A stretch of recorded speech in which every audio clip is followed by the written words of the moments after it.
ఓం సహనావవతు సహనౌ భునక్తు సహ వీర్యం కరవావహై తేజస్వినావధీతమస్తు మా విద్విషావహై. ఓం శాంతి శాంతి శాంతి. ఓం గురుర్బ్రహ్మా గురుర్విష్ణు గురుర్దేవో మహేశ్వరః గురురేవ పరం బ్రహ్మ తస్మై శ్రీ గురవే నమః. ఓం పార్థాయ ప్రతిబోధితాం భగవతా నారాయణేన స్వయం వ్యాసేన గ్రథితాం పురాణమునినా మధ్యే మహాభారతం అద్వైతామృతవర్షిణీం భగవతీం అష్టాదశాధ్యాయినీం అంబ త్వామనుసందధామి భగవద్గీతే భవద్వేషిణీం. హరి ఓం. శ్రీమద్ భగవద్గీత 18వ అధ్యాయం ప్రవచనం సందర్భంగా 7 అధ్యాయాలు రివైజ్ చేశాం. 8వ అధ్యాయంలోకి వస్తున్నాం.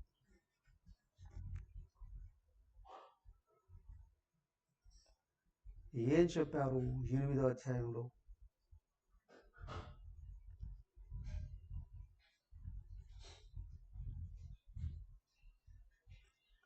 నిన్న టూకీగా చెప్పుకున్నాం.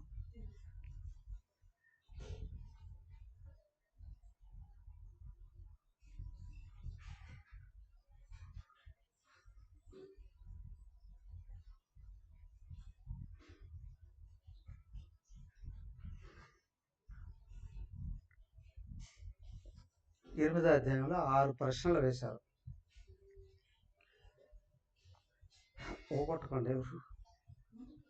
ఓకొట్టకండి.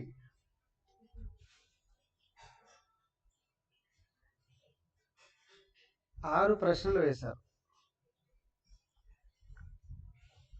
ఏంటి అవి గుర్తున్నాయా?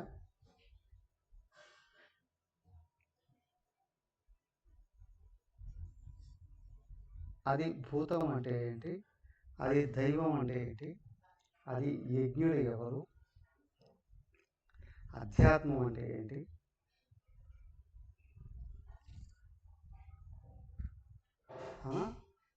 బ్రహ్మం అంటే ఏంటి? చివరిగా చనిపోయినప్పుడు జీవుడు ఎక్కడికి వెళ్తాడు? చనిపోయిన తర్వాత ఎక్కడికి వెళ్తాడు? అంతేగా? 6 ప్రశ్నలు. 6ంటికి జవాబు చెప్పాడు బాబు. మొదటి 5 ప్రశ్నలకి 2 శ్లోకాల్లో జవాబు చెప్పేశాను. తర్వాత లాస్ట్ ప్రశ్నకి దాదాపు 25 శ్లోకాలు చెప్పవలసింది వచ్చింది. ఒకే ప్రశ్నకి 25 శ్లోకాలు జవాబు చెప్పారు. ఏమయ్యా అంత గొప్పదా అంటే, అవునండి నిజమేనండి. చనిపోయిన తర్వాత ఏమవుతాడు అనే విషయం సుదీర్ఘంగా వివరించాలి. చనిపోయిన తర్వాత ఏమవుతామండి? ఏం కాదు కదా.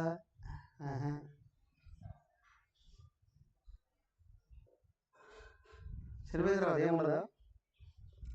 దేహం శ్మశానానికి వెళ్ళిపోతుంది. మట్టిలో కలిసిపోదాం. ఇంకా ఆత్మ ఆత్మగానే ఉంటుంది, ఆత్మ ఏం కాదు. ఆత్మ ఎక్కడికి పోదు. బ్రహ్మాండం యావత్తు ఆకాశంతో సహా ఆత్మలో 4వ వంతే. ఆత్మ ఎక్కడికైనా వెళ్ళడానికి దూరడానికి దానికంటే పెద్దది ఏం లేదు. ఇక మరి దాన్నే వివరించాను. ఏంటయ్యా అంటే స్థూల దేహం అది భూతము అనబడుతుంది. దీంట్లో ఉన్నవాడిని క్షరపురుషుడు అని కూడా అంటారు. 15 అధ్యాయంలో చెప్పారు. దేహం పంచభూతాల నుండి తయారైంది, మళ్ళీ పంచభూతాల్లో కలిసిపోతుంది. ఆత్మ ఆత్మగా ఉంటుంది. కానీ సూక్ష్మ శరీరం ఉంది, అదే స్థూల శరీరంలో కనిపించేటువంటి పంచ జ్ఞానేంద్రియాలు, పంచ కర్మేంద్రియాలు, అలాగే మనసు, బుద్ధి, చిత్తం, అహంకారం, ఈ 19 పట్టుకొని దేహం ఉన్నప్పుడు వ్యవహరించేది ఇదే. దాన్నే అది దైవము అన్నారు. ఆత్మ స్థూల సూక్ష్మ శరీరాలలో ఉన్నప్పుడు స్థూల శరీరాన్ని పట్టుకొని సూక్ష్మ శరీరమే అన్ని రకాల వ్యవహారాలు చేస్తుంది. మా ఇంట్లో కిచెన్ ఉందండి, ఓకే, కానీ ఏ వంట తయారు చేయడానికి అవకాశం లేదండి. ఎందుకని? ఒట్టి కిచెన్ ఉంది, కిచెన్లో ఏమీ లేవు. అవునా? సరుకులు లేవు, పనిముట్లు లేవు. అవునా? మరి ఏం వంట చేస్తారు? ఏమీ చేయలేరు. స్థూలదేహం అంతే కిచెన్ లాగా. ఈ సూక్ష్మ శరీరం ఉంది, అన్ని రకాల పనిముట్లు, సరుకులు అన్నిటిని కూడా పట్టుకొని వస్తుంది. అలాంటి సూక్ష్మ శరీరంలో కూర్చోన్న పరమాత్మను అది దైవం అండి అన్నారు. అది దైవమే స్థూల శరీరంలోకి ప్రవేశిస్తుంది. స్థూల శరీరం ఉన్నంత వరకు ఉంటుంది. స్థూల శరీరం వదిలేస్తూనే ఇంకొక దేహంలోకి వెళ్ళిపోతుంది.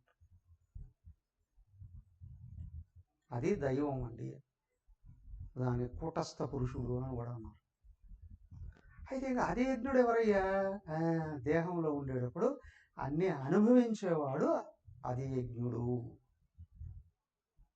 స్థూల శరీరం ఉండేటప్పుడు సూక్ష్మ శరీరాన్ని పట్టుకొని అన్ని రకాల అనుభవాలు పొందేవాడు ఎవరయ్యా? అదే యజ్ఞుడు. ఆయనే కళ్ళతో చూసేది, నోటితో తినేది, ముక్కుతో వాసన చూసేది, చర్మంతో స్పర్శలు చూసేది, చెవులతో వినేది, మనసుతో ఆలోచించేది, ప్రేమలో ద్వేషాలు అనుభవించేది, బుద్ధితో జ్ఞానాన్ని కూడా పొందేది అదే యజ్ఞుడు అండి. ఎవరయ్యా అది యజ్ఞుడు? పరమాత్మేనండి. వినిపిస్తుందా? ఎవరికి? చెవికా? చెవి కోసి అక్కడ పెడుతుంది ఏంటదా? చెవికి ఏమైనా అర్థం అవుతుందా? చెవికి ఏమీ తెలియదు. చెవిని పట్టుకొని లోపల ఉన్న ఆయన విషయాల్ని సేకరిస్తాడు, కళ్ళతో రూపాలని ఆస్వాదిస్తాడు. బాగుంది, భయంకరంగా ఉంది. చెవితో శబ్దాలు వినేది ఆయనే. బాగుందా? ఇది ఫలానా అండి. బుద్ధిలోకి తీసుకెళ్ళి గుర్తించి తెలియపరిచేవాడు ఆయన. చలిగా ఉందండి, చలిగా. ఎలా? చర్మంతో స్పర్శ చూస్తుంది. వేడిగా ఉందండి, చల్లగా ఉందండి. లోపల ఉన్నది యజ్ఞుడే, అది గుర్తుపెట్టండి. ఏదైనా వస్తువు తీసి నాలుగు మీద పెడితే వెంటనే చెప్పేస్తాం. ఎవరు చెప్పేది? నాలుగు చెప్తుందా? తెలియదు దానికి. నోరు చెప్తుంది. నోటికి తెలుసా? నాలుగు కదా రుచి చూసేది. నోటికే చెప్పింది. నాలుగు నోటికి రెండింటికి తెలియదు. లోపల కూర్చున్నాడు ఇంకొక ఆయన, అది యజ్ఞుడు. ఆయన నాలుగుతో టేస్ట్ చూస్తాడు, నోటితో చెప్తాడు. ఆయన తెలుసు లోపల క్లాస్ బాగా జరుగుతుంది, కానీ ఒక ముఖం అట్లా పెట్టుకోండి. ఏమైందండి? ఏం లేదు అండి. ఏమైంది చెప్పరా? వస్తూ వస్తూ ఉంటే ఎవరో ఏదో అనకూడని మాట అనేసి బ్రహ్మ విద్య వింటూ ఉన్న మనసు చిన్నపుచ్చుకుంటుంది. ఏమైంది? అది గుర్తొస్తూ ఉంది. అది గుర్తొస్తుంది. ఓ, అది ముఖంలోంచి కూడా వ్యక్తం అవుతుంది. ఎవరికి తెలుసు? అది యజ్ఞుడే మనసు ద్వారా ఆ భావాన్ని పొందాడండి. ఆయనకు తెలుస్తూ ఉందండి. సో ఇలాగా అర్థమవుతుందా? అర్థమవుతుందండి. ఎవరికి? బుద్ధికి. చెవి ద్వారాగా స్వీకరించి మనసులో పెట్టుకొని మనసు నుండి బుద్ధికి తెచ్చుకొని బుద్ధిలో అర్థం చేసుకొని బాగుంది బాగుంది బాగుంది అని చెప్పేది ఎవరు? అది యజ్ఞుడే. లోపల కూర్చొని ఈయనే అది యజ్ఞుడే ఈ విషయాన్ని కూడా గుర్తిస్తున్నాడు. ఓకే ఓకే ఓకే ఆయనేనండి. అధ్యాత్మం అంటే ఏంటి? శరీరం బుద్ధులు కూర్చోన్నటువంటి ఆత్మ అధ్యాత్మ. ఆత్మ అధ్యాత్మ. శరీరంతో తాదాత్మ్యం చెందినటువంటి ఆత్మ అది దైవం. అది దైవం శరీరం నుండి శరీరానికి వెళుతూ ఉంటుంది. కానీ అధ్యాత్మ అర్థమవుతుంది. బ్రహ్మ బ్రహ్మ. ఎవరా బ్రహ్మ? సర్వవ్యాపకుడైన వాడండి. సృష్టికి బీజమైన వాడండి. పొలంలో విత్తనాలు వేస్తేనే మొలకలు వస్తాయి. లేకపోతే గడ్డి వేస్తుంది. గడ్డి కూడా విత్తనాలు ఉంటేనే కదా. గడ్డికి మందు కొట్టేసాను, గడ్డి అంతా చచ్చిపోతుంది, రాదు. విత్తనాలు వేస్తేనే మొలకొస్తుంది కదా. అలాగే ఏమవుతుంది? అధ్యాత్మం సర్వవ్యాపకంగా ఉన్న పరమాత్మయే ఒక బీజం కారణ శరీరంలో వేస్తున్నాడు. అదే పొలం. అక్కడ వేయబడిన బీజం అధ్యాత్మ, వేసినవాడు పరబ్రహ్మ. అది వ్యక్తమైంది అది దైవం, అనుభవించేది అది యజ్ఞుడు, కనిపించేది అది భూతం. అయిపోయాయి. ఏమండి ఇంత స్పష్టంగా చెప్తున్నారు, మాకు అర్థమైందా? అయిందండి. ముక్తులైపోయారా? సో ఇప్పుడు మీరెవరు? దేహమా పరమాత్మ? మళ్ళీ ఇక్కడ గేటు దాటేటప్పటికి ఎవరి జీవితాలు వాళ్ళ అన్నీ క్లాస్ వినేటప్పుడు అవునా పరమాత్మ, అవును, మళ్ళీ ఏమైపోతుంది? అయిపోతుంది. కారణం ఏంటి? కారణ శరీరమేనండి కారణం. అనేక కోట్ల జన్మల నుండి నేను దేహము నేను దేహము నేను దేహము. సరే, ఒక ప్రశ్న, నువ్వు ఏ దేహం? ఈ దేహం అండి. ఎప్పటి నుండి?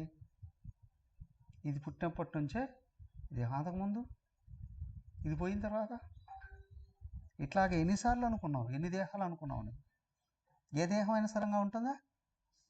వస్తున్నాయి పోతున్నాయి వస్తున్నాయి పోతున్నాయి. మరి ఇంకా బుద్ధి రాలే? వస్తుందండి, అది కూడా పోతుందండి. అవునా? ఇది కాదని అనిపిస్తుంది, కానీ అనిపించిన ఆ బుద్ధి కూడా ఎగిరిపోతుంది, గాలి కొట్టుకోపోతుంది. ప్రవాహం వచ్చి వర్షం వచ్చింది అంటే వర్షం నీళ్ళ చెత్త చెదారం అంతా కొట్టుకుపోయి నదిలో పడితే ఆ నదిలోంచి అంతా కొట్టుకుపోయినట్లుగానే ఏమవుతుంది? ప్రపంచ విషయాలన్నీ మనసులో పడి కొట్టుకుపోతున్నట్టే ఇదిగో వేదాంతం కూడా బుద్ధిలో పడి అది కూడా కొట్టుకుపోతుంది. నిలబడట్లే. పట్టుదల బట్టి నిలబెట్టుకోవడానికి ప్రయత్నం చేయాలి. ఏమని? దేహం కాదు ఆత్మ, దేహం కాదు ఆత్మ, కాదు ఆత్మ, దేహం కాదు ఆత్మ.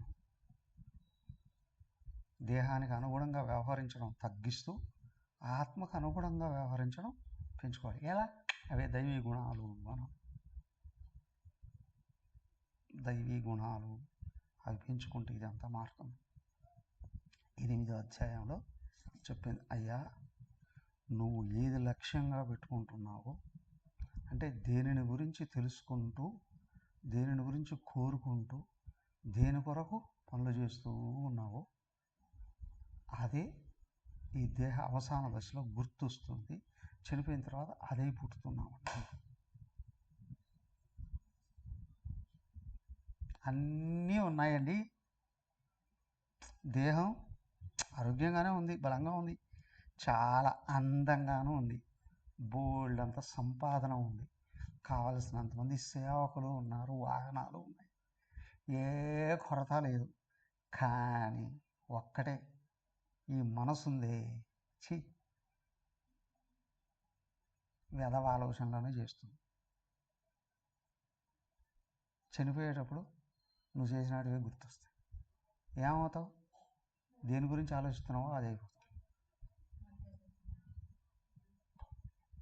దేని గురించి ఆలోచిస్తున్నావో అదైపోతావు.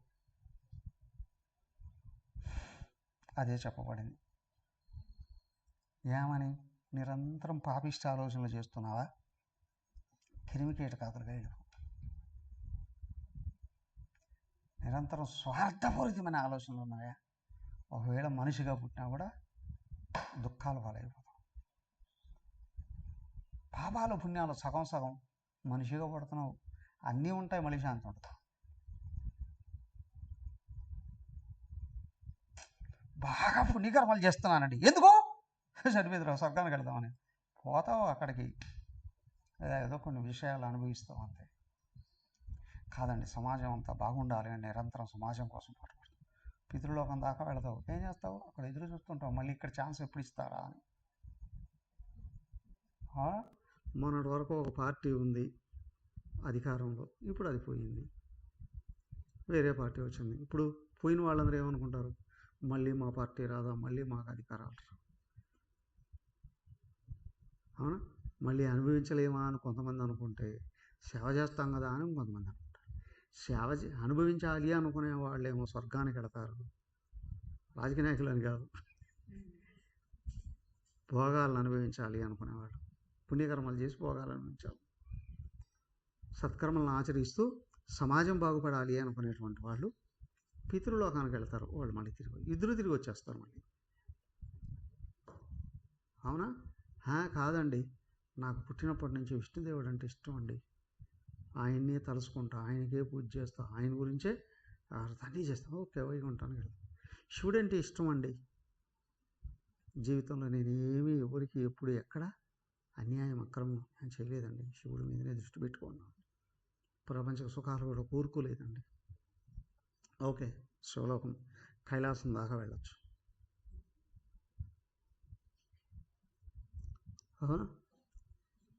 అయ్యా, నేను వేదాంతం బాగా చదువుకున్నానండి, అంతటా ఉన్నది పరమాత్మ అని అనుకుంటున్నానండి, నేను కూడా ఎవరికి అన్యాయం చేయలేదండి, అక్రమం చేయలేదు, చాలా శ్రద్ధగా శాస్త్రాలను గురువులను నమ్ముకున్నానండి, చాలా నిష్టగా బతుకుతున్నానండి. ఓకే, బ్రహ్మలోకం దాకా.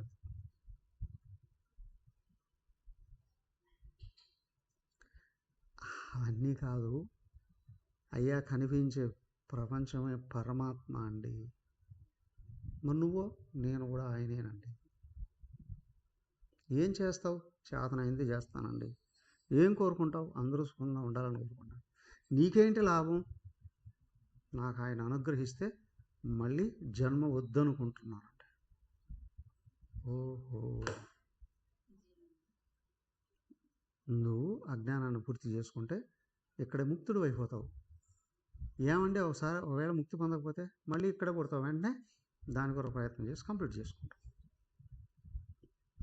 ఏదైనా బ్యాలెన్స్ ఉందా? ఇక్కడే పుడతావు, ఇక్కడే పుట్టి వెంటనే కంప్లీట్ చేసుకుంటావు, జీవన్ముక్తుడు అయిపోతావు. నిన్ను ప్రపంచంలో ఉన్నటువంటి ఏ విషయాలు బంధించవు, బాధించవు. మళ్ళీ ఇక్కడ పుట్టినావు ఎందుకు? అజ్ఞానంలో ఉన్నవాడికి బాధిస్తాయి. అనుకున్నాటివి తీరలేదును, నన్ను అందరూ అవమానిస్తున్నారను, ఈ రెండు బాధలు కలుగుతాయి. కానీ నీకు ఇక్కడ ఏం కలగవు. ఎందుకని? ప్రతి ఒక్కడు ఎవడి అవసరాలలో వాడు వ్యవహరిస్తున్నాడండి.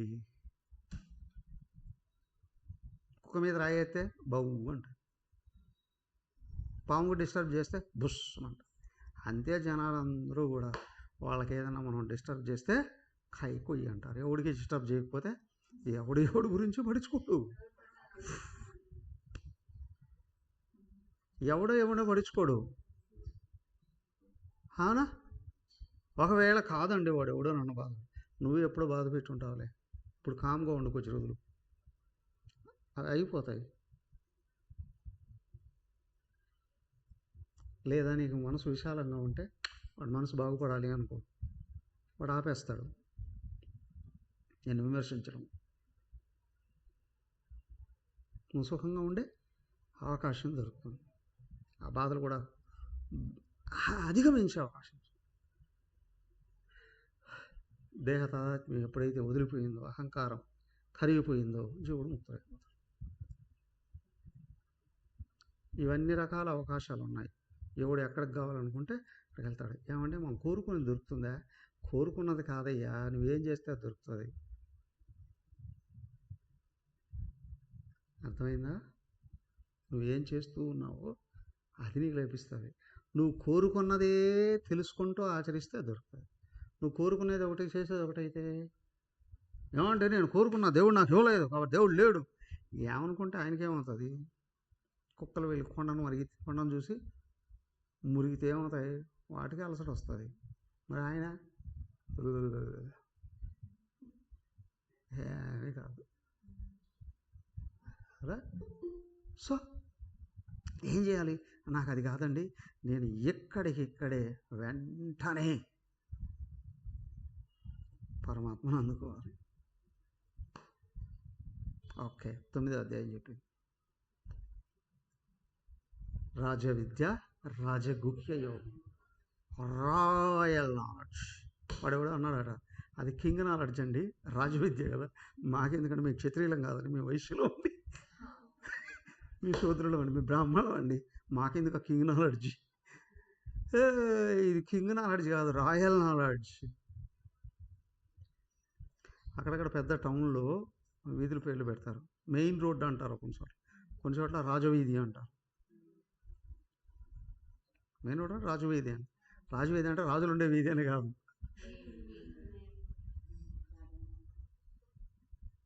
దాన్నే royal knowledge, but royal secret. అదేంటండి రాయల్ నాలెడ్జ్ అన్నారు? ఓకే, ఒప్పుకుంటాం. రాయల్ సీక్రెట్ ఎందుకని? అది ఎవడికి అర్థం కాదు. అదేంటండి మరి అర్థం కాకపోతే ఎందుకు చెప్తున్నారండి? మేము చెబుతాము, మేము చెప్తూ ఉండేటప్పుడు మీకు అర్థమైనట్టే ఉంటుంది, కానీ ఎంత బాగా అర్థమవుతుందో అంత తొందరగా మరపు వస్తుంది. కారణం ఏంటండి? స్వామి గారు మీరు చెప్పింది మాకు గుర్తులేదంటే మీకే చెప్పడం చాలా కాదు. అనుకునే ప్రబుద్ధులు కూడా ఉంటారు, అవునా? అనుకునే వాళ్ళు కూడా ఉండొచ్చు, అఫ్కోర్స్. కానీ విషయం ఏంటంటే నీతో పాటు మిగతా వాళ్ళకి కూడా అర్థమవుతుంది కదా. అర్థమవుతుంది. అందరూ నీలాగానే ఉంటున్నారా?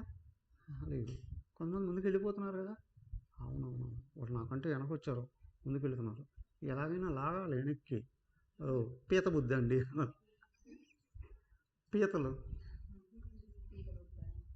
పీత బుద్ధులు అండి అంట. అదేంటండి పీతలు అంటే తెలుసుగా,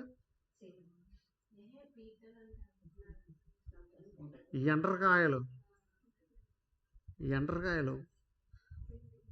పీత బుద్ధులు అండి, ఎండ్రకాయ బుద్ధులు. వివేకానంద స్వామి అమెరికాలో అక్కడ ఉపన్యాసాలు చెప్తున్నప్పుడు ఒకసారి ఒక టీం వచ్చి మాట్లాడుతూ మీ దేశంలో చాలా నిజాయితీ అండి. ఎస్, ఇదిగో మీ దేశంలో మనుషులకే కాదండి పీతలకు కూడా నిజాయితీ ఉందండి అన్నారు. అదేంటి అని అన్నాడట. మా దేశానికి మీ దేశం నుండి పీతలు ఎక్స్పోర్ట్ అవుతాయి, వాటిలో ఒక డబ్బాలో 4-5 వేస్తారు, ప్రాణాలతో ఉంటాయి.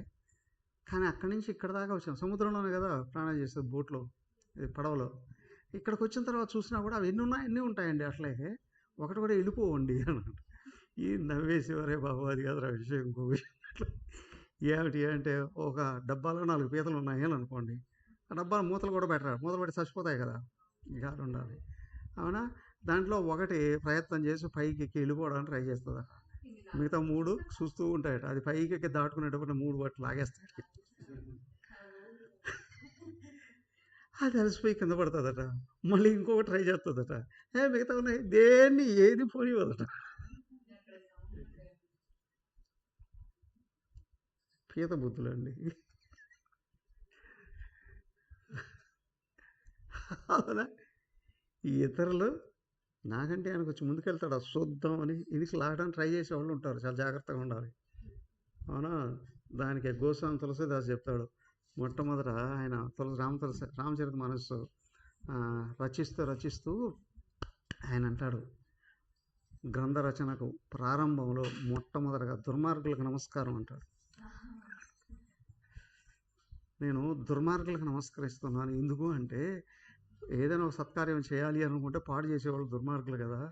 వాళ్ళు కనిపించినప్పుడు నమస్కారం చేసేసామనుకోండి, వాడు ఉబ్బి వెళ్ళిపోతాడు, మనకి ఆటంకం కలగకుండా ఉంటుంది అని. దానికి ఏంటి అంటే దుర్మార్గులైన వాడిని ఒక పొగడత పొగిడే ఒక మాట, ఆ తర్వాత ఒక నమస్కారం చేసామనుకోండి, వాడు మనల్ని డిస్టర్బ్ చేయడండి.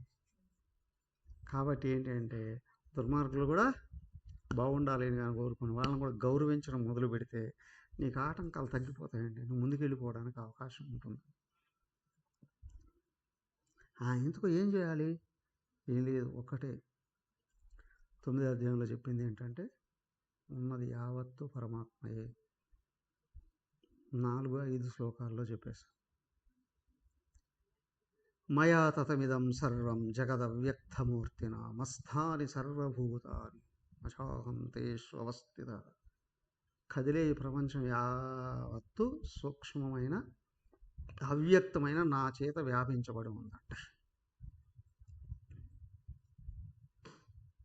చక్కెర పాకంలో తయారు కాబడినటువంటి బొమ్మలు ఏవైతే ఉన్నాయో, ఒక కోతి బొమ్మ, చిలక బొమ్మ ఉంది అనుకోండి, ఆ బొమ్మలో అన్ని పార్ట్లలో ఉన్నది చక్కెర పాకమే. అవునా? దాని కాళ్ళు గిలినా, రెక్కలు గిలినా, అవునా, దాని ముక్కు గిలినా, ముఖం గిలినా, ఎక్కడికి వెళ్ళినా ఉండేది చక్కెర పాకమే, వేరేది ఏం ఉండదు కాదండి. కోతి బొమ్మ తీసుకున్నాను, కోతి బొమ్మలో కూడా అదే. అవునా? ఏ బొమ్మలోనైనా మొత్తం అంతా అన్ని పార్ట్లో అదే ఉంటుంది, ఎందుకంటే చక్రపాకం కదండి. సేమ్ వే ఇక్కడ భగవంతుడి చేత తయారు కాబడినటువంటి ఈ బ్రహ్మాండంలో ఏ జీవరాశిని, ఏ వస్తువుని కదిలిచ్చినా అంతా ఆయనే, అంతా ఆయనే. అయ్యా, ఆయన నుండే గుణాలు వ్యక్తమయ్యాయి. గుణాల నుండి పంచతన్మాత్రలు పంచభూతాల నుండి సర్వనామరూపాలు మొత్తం. ఏమండి స్వామి గారు, అంతా ఆయనే అయితే ఒక్కొక్కడు ఒక్కొక్క రకంగా ఎందుకు వ్యవహరిస్తున్నాడు? అందరూ మంచోళ్ళు ఉండొచ్చు కదా. ఆ ఒక్క తేడా మాత్రం ఇక్కడ జీవరాశులు సంపాదించుకున్నాడు, ముఖ్యంగా మానవులు. మిగతా జీవరాశులకు తెలియదు, అవి కూడా ఏం చేస్తే అది వస్తున్నాయి, కానీ మానవుడి దగ్గరికి వచ్చేప్పుడు తెలుసుకునే అవకాశం ఉంది. కానీ ఇక్కడ మానవుడు ఏ విధమైనటువంటి బుద్ధితో, మనసుతో ప్రపంచంలో కూడా ఆహారాలు చేస్తున్నాడు, అదంతా కూడా వాడు సంపాదించుకుంది. అందరూ బాగుండాలి అని అనుకుంటూ ఉంటే వీడు సంపూర్ణంగా శుద్ధమైపోతాడు. కొందరే బాగుండాలి, వాళ్ళలో మా వాళ్ళు మాత్రమే బాగుండాలి అని అనుకునేటప్పుడు ఏమవుతాడు? స్వార్థపరుడు అవుతాడు. ఇంకోడు అందరూ నాశనం కావాలి, నేను ఒక్కడే సుఖంగా ఉండాలి, వీడు రాక్షసుడు.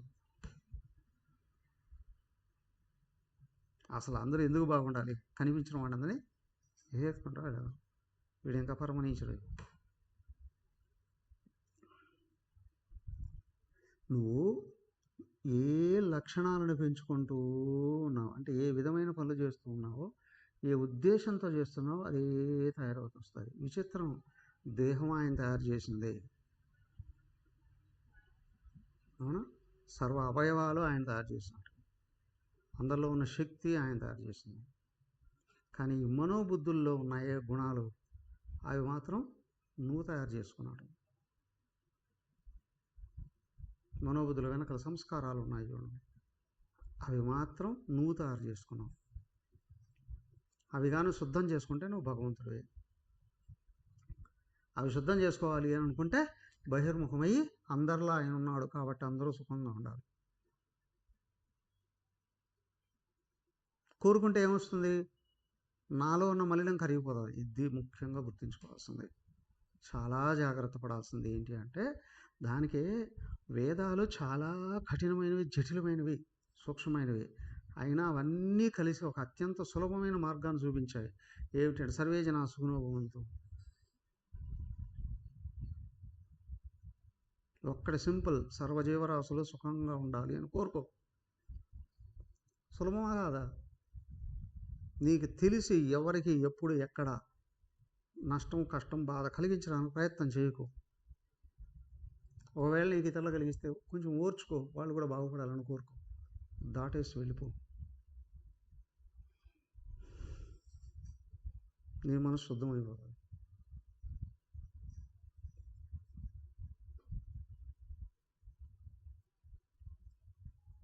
నీ మనసు శుద్ధమైపోతుంది, బయటపడతావు.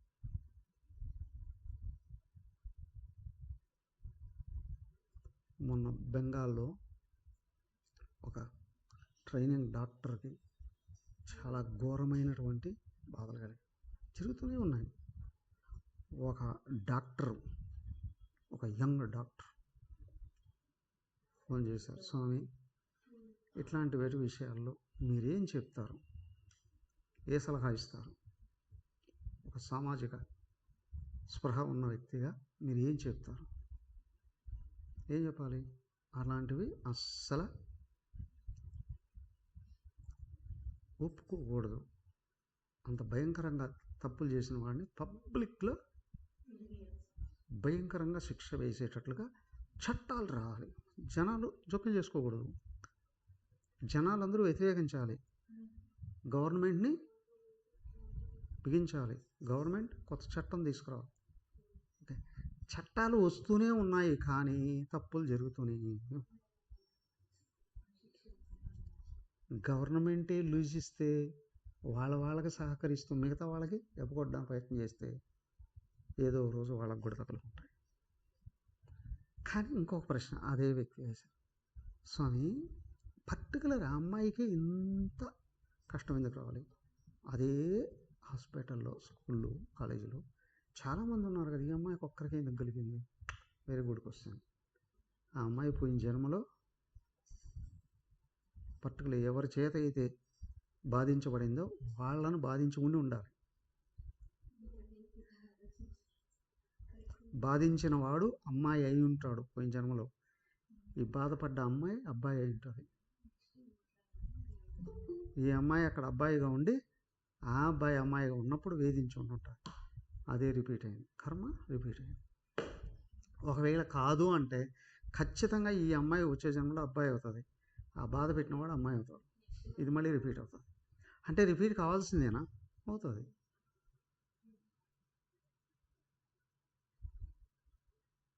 కానీ అమ్మాయి చనిపోయే ముందు ఏ జన్మలో నేను ఏం చేశాను, భగవంతుడా నన్ను మన్నించి బయటపడేవి అని కానీ కోరుకో ఉండేటట్లయితే ఆ అమ్మాయి మళ్ళీ బాధించే వ్యక్తిగా పుట్టదు. ఈ బాధలు అక్కడ అయిపోయాయి, వచ్చే జన్మలో ఫ్రెష్గా ఉత్తమ వ్యక్తిగా పుడుతుంది, మన్నించగలిగిన స్థితి ఉంటుంది. కర్మఫలం కార్యకారణ సంబంధం కలిగి ఉంటుంది. ఇక్కడ ఎవరికి ఎగ్జంప్షన్ లేదు, ఎవరికి ఎగ్జంప్షన్ లేదు. కంపల్సరీగా వస్తుంది, మళ్ళీ కంపల్సరీగా వస్తుంది.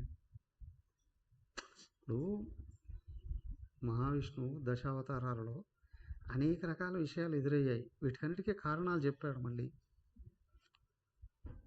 అది ఇక్కడ ఎందుకు వచ్చింది అని అంటే దీనికి అక్కడ కారణం అండి, అక్కడ కారణం అండి, అన్నీ చూపించారు. వాళ్ళు కూడా కష్టాలు పడ్డారు, వాళ్ళు కూడా నష్టాలు పడ్డారు, వాళ్ళు కూడా బాధపడ్డారు. అక్కడ దశరథుడికి విషయం వివరిస్తారు కదా, అవునా? తల్లిదండ్రులు పుట్టి గుడ్డు వాళ్ళైనా తల్లిదండ్రులకి ఆధారమైన శ్రవణ కుమారుడు కదా, వాళ్ళ తల్లిదండ్రుల శాపం పెట్టేస్తారు. నువ్వు కొడుకు విషయంలో వేదనకు లోనే చచ్చిపోతావు పో. అదే మహావిష్ణువు రాముడి విషయంలో కూడా చాలా వస్తాయి. నువ్వెందుకు అడవులకి వచ్చింది అని అంటే చెప్తాడు ఆయన. అట్లా ప్రతి విషయం ఏదైనా సజానికి అయ్యా సర్వకాల సర్వాస్తలు నువ్వు కొంచెం బాధపడితే పడ్డావు, కానీ దైవాన్ని తలుసుకుంటూ నువ్వు మళ్ళీ ఇతరులకి కష్టాన్ని నష్టాన్ని కలిగించడానికి మాత్రం ప్రయత్నం చేయకు. బాగుపడే విధానం ఇది ఒక్కటే. ఎవడయ్యా తెలివైన వాడు అంటే తన కష్టాలు కలిగినప్పుడు కూడా ఇతరులకి కష్టాలు కలిగించకుండా వాళ్ళకు కూడా మేలు కలగాలి అని కానీ కోరుకుని ఉన్నాడా వాడు బయటపడిపోతాడు కర్మబంధాల నుండి.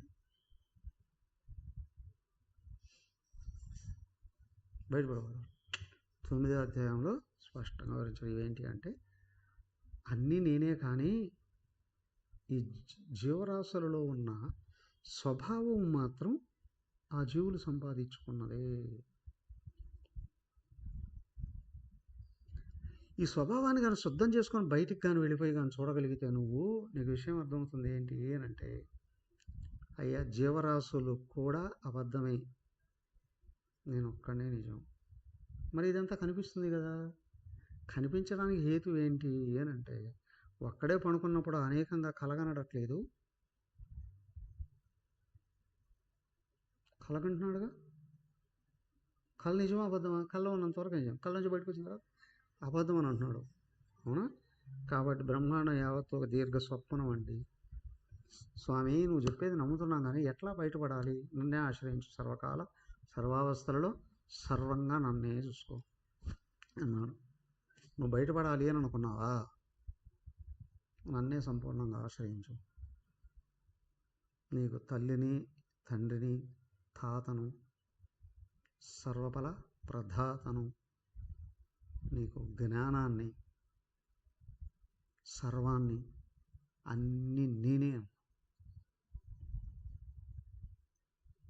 నన్నే గుర్తుపెట్టుకో, నన్నే ఆశ్రయించు, నన్నే అనుసరించు. నీకు రక్షకుడుగా ఉంటా, పోషకుడుగా ఉంటా, జ్ఞాన ప్రదాతగా ఉంటా, కర్మఫలాల్ని తీసివేసేవాడిని కూడా నేనే. నీకు ఈ జన్మలోనే పరిపూర్ణమైన ముక్తినిస్తాను. ఏమండి, నువ్వు జ్ఞానం ఇస్తావు, ముక్తి ఇస్తావు. మరి పూర్వజన్మలో చేసినటువన్నీ అజ్ఞానంలో ఉన్నంత వరకే అవి పనిచేస్తాయి. జ్ఞానం వచ్చిన తర్వాత అవన్నీ వేరిపోతాయి. నేను దేహం కాదు ఆత్మను ఎప్పుడైతే అనుభవంతో తెలుసుకుంటాడో, ఇక ఈ దేహం అంటే లోపల ఉన్న సూక్ష్మదేహం ఎన్నెన్నో జన్మల్లో చేసుకున్నటువంటి కర్మఫలాలు అన్నీ కూడా కాలిపోతాయి.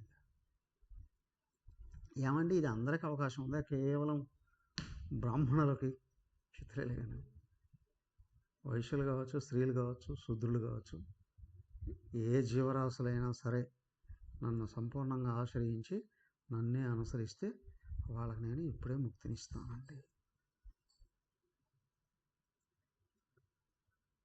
అయిపోయింది 9వ అధ్యాయం. 10వ అధ్యాయంలోకి వచ్చారు స్వామి. ఆయన అన్నాడు, అర్జునుడు అడిగాడు, నువ్వు చెప్పింది బాగుంది, కానీ అవును సింపుల్గా చెప్పేసు, అమ్మ నాన్న తాత అవన్నీ కొంచెం విఫలంగా చెప్తావా? నువ్వు ఎక్కడెక్కడ ఏ విధంగా గోచరిస్తూ ఉంటావు? ఈయన మొదలుపెట్టాడు. ఎందుకు అడుగుతున్నావు అని అంటావేమో. కాదు, నేను సులభంగా గుర్తుంచుకుంటూ నిన్ను అనుసరించడం కొరకు నీ విభూతులు కొన్ని నాకు చెప్పవా? భగవంతుడు అక్కడి నుంచి మొదలుపెట్టాడు. జలచరాల దగ్గర నుంచి త్రిమూర్తుల వరకు కూడా ఈయన గుర్తుపెట్టుకునే విధి విధానం ఏంటి? చెట్లు చాలా ఉంటాయి, అవునా? అన్ని చెట్లకు నమస్కరిస్తామా? మెయిన్గా రావి చెట్టుకే పూజలు చేస్తారు, అవునా? రావి చెట్టుకే పూజ చేస్తారు. అడవిలో జంతువులు అనేకంగా ఉంటాయి, దేన్ని పూజిస్తాం? సింహం రాజు అండి అంటాం, అవునా? మనుషులు పెంచుకునే జంతువులు అనేకంగా ఉంటాయి, అన్నిటిని పూజిస్తారా? మేకలు, గొర్రెలు, గేదెలు, గాడిదలు, గుర్రాలు, ఆవుకే పూజిస్తాం. మొక్కలు అనేకం పెంచుకుంటూ ఉంటారు, అన్నిటికీ పూజిస్తారా? తులసికి పూజ చేస్తారు, అవునా కదా? ఆ రోజా మొక్క చాలా అద్భుతమైన స్మెల్ ఉంటుంది కదండి, రోజా మొక్కకే పూజ చేస్తాం కదా. అలాగే భూమి మీద ఉన్నటువంటి జీవరాశులన్నింటిలో దేంట్లో ఏది భగవంతుడి విభూతిని బాగా వ్యక్తం చేస్తూ ఉందో వాటిని అన్నిటినీ చెప్పాడు. అంతేకాదు, మనిషిలో ఉన్న అనేక రకాల శక్తుల్లో కూడా నేను చెప్పాడు. ఏం చెప్పాడండి? చివరికి మనిషి దగ్గరికి వచ్చేటప్పటికి ఏం చెప్పేశాడు? అయ్యా, కనిపించే దేహం మనిషి దేహం నేనే, లోపల ఇంద్రియాలు నేనే, ప్రాణము నేనే, మనసు నేనే, బుద్ధి నేనే, ఆ కదలించే శక్తి నేనే, జ్ఞానము నేనే. నువ్వు కాంది ఏంటండి? పాపగుణాలు మాత్రం నేను కాదండి. భేద భావాలు మాత్రం నేను కాదండి, మిగతా అంతా నేనండి. అన్నీ నేనే. అర్జునుడికి ఒక సందేహం వచ్చింది.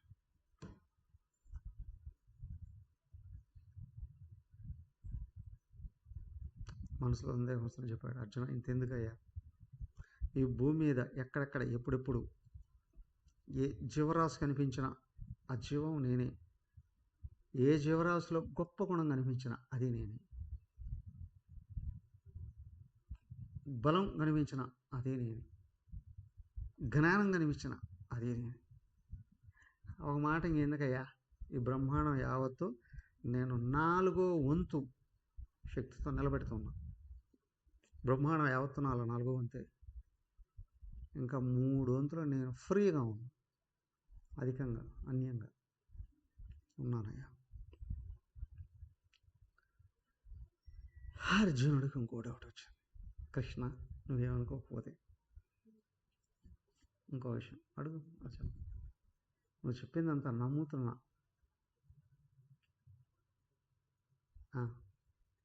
ప్లీజ్ ఒక్కసారి నువ్వు చెప్పిందంతా ఒకసారి చూపిస్తావా, అది కూడా నాకు అర్హత ఉంటే నాకు మంచిది అనిపిస్తుంది నీ అనుగ్రహంతో. 11వ అధ్యాయం విశ్వరూప సందర్శనం. 10వ అధ్యాయం భిన్నత్వంలో ఏకత్వం చూపించాడు, ప్రధానికి ఆధారం సారం నేనే అని.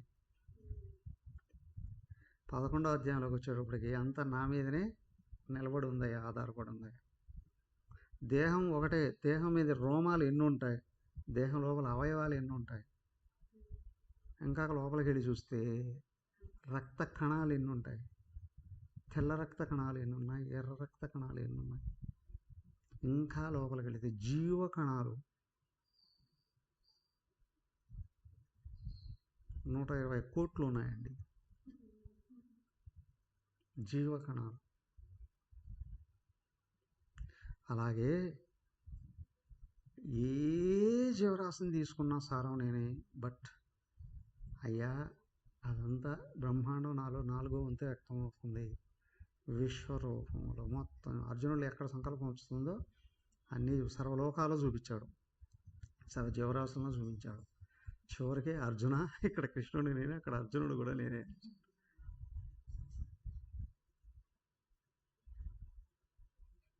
కానీ మళ్ళీ ఇంకొక రూపం చూపించాడు, భయంకరంగా అందరిని మింగేస్తూ ఉన్నట్టు.